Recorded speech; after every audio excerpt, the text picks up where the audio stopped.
And I call on Ivan McKee to speak to and move the motion. Thank you, Presiding Officer. I'm delighted to have the opportunity to speak this afternoon about space and the importance of the space sector in Scotland to our economy and the focus that the Scottish Government places on the development of the sector. And these are indeed exciting times for the space industry in Scotland.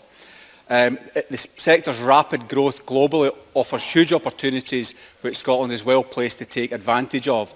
Scotland already has, as we know, an innovative and diverse engineering base with world-class companies competing in international markets. We have excellence in data science and data application, and we're already punching above our weight in the space sector. We're in a great place to consolidate on these existing strengths. Over 2 years, we've seen a 27% increase in the number of space organisations in Scotland to over 130, with a total income of £140 million. This includes the headquarters of 83 UK space industry firms. Nearly a fifth of all UK space jobs are in Scotland, more than double our population share. On your way into the Parliament building today, you may have seen the Black Arrow rocket parked outside. And if you haven't, I recommend you go and have a look. Black Arrow's third flight was the first and only successful UK-led orbital launch. It placed the Prospero satellite into orbit from a launch site in Australia in 1971, the only British satellite to be put into orbit using a British launch vehicle. Prospero is still in orbit, although no longer in communication with planet Earth. Some may say that's a characteristic it perhaps shares with some of those currently responsible for the future of UK's place in Europe. I couldn't possibly comment. At a time when Scotland aims to be the first place in Europe capable of launching small satellites into orbit, it seems fitting that Black Arrow is now here in Edinburgh, and I congratulate Skyrora, one of Scotland's rocket manufacturing businesses, on successfully bringing it back. When we talk of space, we may think of the massive rocket launches at Cape Canaveral, but the modern space industry comprises much more than space rockets, exciting though that is. We have opportunities in upstream space manufacturing and space operations, including small satellite manufacture, and opportunities for companies dealing with downstream space data and applications. Looking ahead, there are other longer-term potential opportunities emerging, such as energy provision through solar panels in space, asteroid prospecting for minerals, together with associated supporting habitat facilities, and low-gravity manufacturing in space. Not so long ago, this would all have been considered science fiction, but is rapidly becoming science fact. Scotland is proud to be the home of Agile Space, a versatile and adaptable sector with close collaboration between government, industry and academia. Our culture of open innovation and collaboration is essential for our continuing success.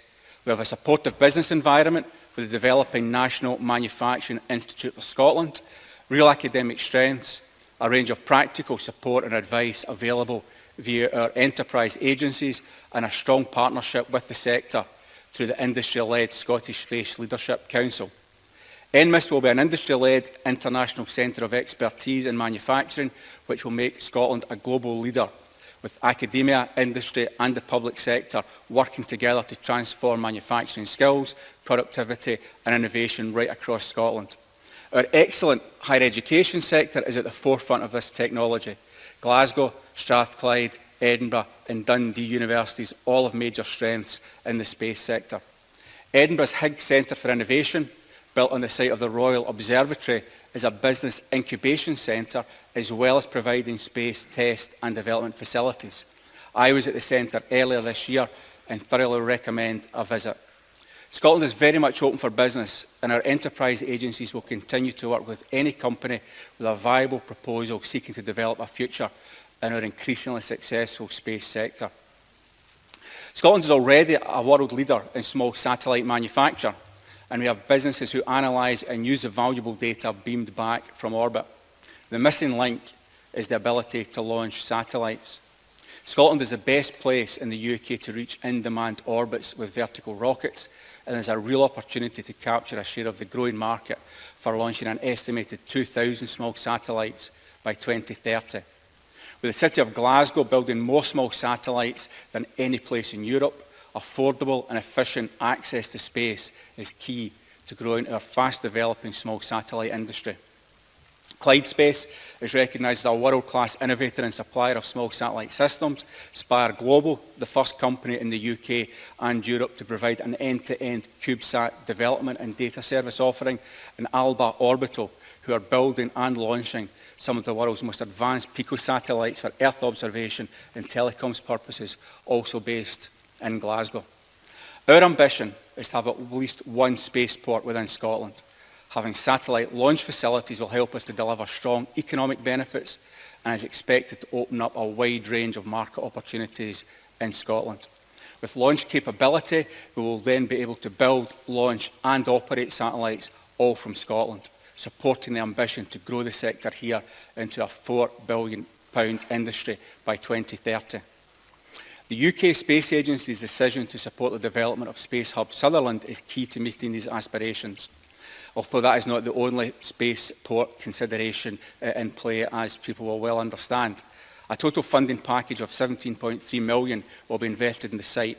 Highlands and Islands Enterprise are working hard to deliver on this ambition in partnership with Lockheed Martin Space Systems and with Orbex.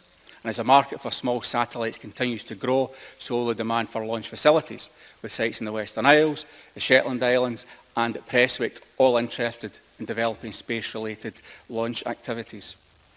Just on Friday, my colleague, the Cabinet Secretary for Transport, Infrastructure and Connectivity, signed the heads of terms for the Ayrshire Growth Deal. This includes support for the Aerospace and Space Programme that will benefit from up to £30 million of Scottish Government investment, with partners up to £80 million in total investment. The aerospace and space sector employs over 4,000 people in Ayrshire, and we have ambitious plans to help double that. Indeed. David Stewart. I asked the Minister his assessment, and thanks Minister for giving way, his assessment of Machrihanish airstrip in Campbelltown. The Minister will know that I think during the Second World War it was the largest airstrip in Europe and it's got great facilities. What assessment is the Scottish Government made of this? Minister. As I said earlier in my speech, the Scottish Government and our agencies are very keen to hear from any business or opportunity to benefit and help grow and further develop the Scottish space sector. So I'll be very interested in exploring that discussion further. I know work has been done across considering a range of opportunities for launch sites, and I believe that was one of the ones that has been included in earlier reports. But I'm very willing to talk to the member about that separately. And going back to Ayrshire, as I said, there's more than 4,000 people in Ayrshire in the space sector, and aerospace sector, and we have ambitious plans to double that. Investment secured through the Ayrshire Growth Deal will deliver spaceport infrastructure to support the ambition of establishing a horizontal launch facility at Prestwick Airport, including commercial space and transport infrastructure.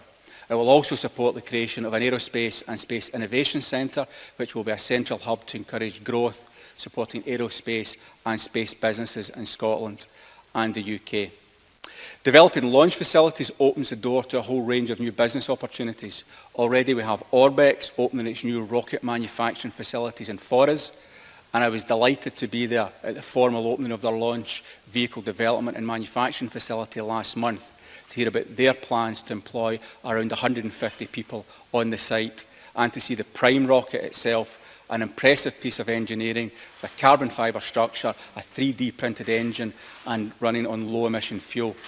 And other rocket and research and manufacturing businesses are already based in Scotland, including Skyrora, who I mentioned earlier, and thank them for bringing the Black Arrow back to Scotland. The Shetland Space Centre is also developing proposals for ground station satellite tracking facilities, and which could also support launch facilities. And Scotland is the data-driven capital of Europe, as we know, hosting the largest centre for informatics in Europe and having more than 170 data science companies. The downstream use of space data is supporting a diverse and growing range of services, including Bird Eye, based in Glasgow, using space-derived intelligence to monitor global construction, Trade in Space, also in Glasgow, developing new financial services with data collected by satellites, making peer-to-peer trading fairer and easier. Econometrica, GSI and Carbomap, all based in Edinburgh, and others are monitoring the Earth's forests and crops and tracking the impact of climate change. Astrostat, based in Musselburgh, helping people understand the planet while aiding disaster response, and SOCSA, the Scottish Centre for Excellence in Satellite Applications, based at Strathclyde University, helping develop smart, connected fish farms. But there are still challenges ahead. As with every sector, the industry is concerned about the potential impact of the UK's exit from the EU. Companies are particularly concerned about the potential for a research funding gap to emerge. Any agreement with the EU on science and innovation will need to reflect the priorities and strengths across the whole of the UK, including in Scotland, and we fully expect the UK Government to engage effectively with us on that. And it's a challenge for our ambition to start launch of small satellites in 2021 is the need for launch operating companies and launch sites to have operating licences. The UK Government has said that the required secondary legislation should be in place by the end of 2021 and has confirmed that any site that can meet the safety and regulatory aspects of spaceflight would be eligible to apply for a licence to establish a spaceport. Our ambitious plans for the space sector need strong leadership to succeed. Political leadership, public sector leadership and business leadership. We are working in partnership with the Scottish Space Leadership Council, which includes representatives from all parts of the space sector, from potential launch sites, satellite manufacturers, businesses engaged in data analysis and academic partners. Together we will deliver the aspiration to grow the Scottish space sector into a £4 billion industry by 2030. And we will seize the opportunity to make Scotland the leading space nation in Europe. Presiding Officer, I move the motion in my name, and I'd just like to comment on the amendments. We will be supporting, the Government will be supporting the Conservative and Labour amendments. We will not be supporting the Lib Dem amendments, not because we're opposed to enterprise zones or their application in this sector, but we are awaiting a review from Scottish Enterprise into their effectiveness, which will inform our future decision. Thank you. Thank you very much, Minister.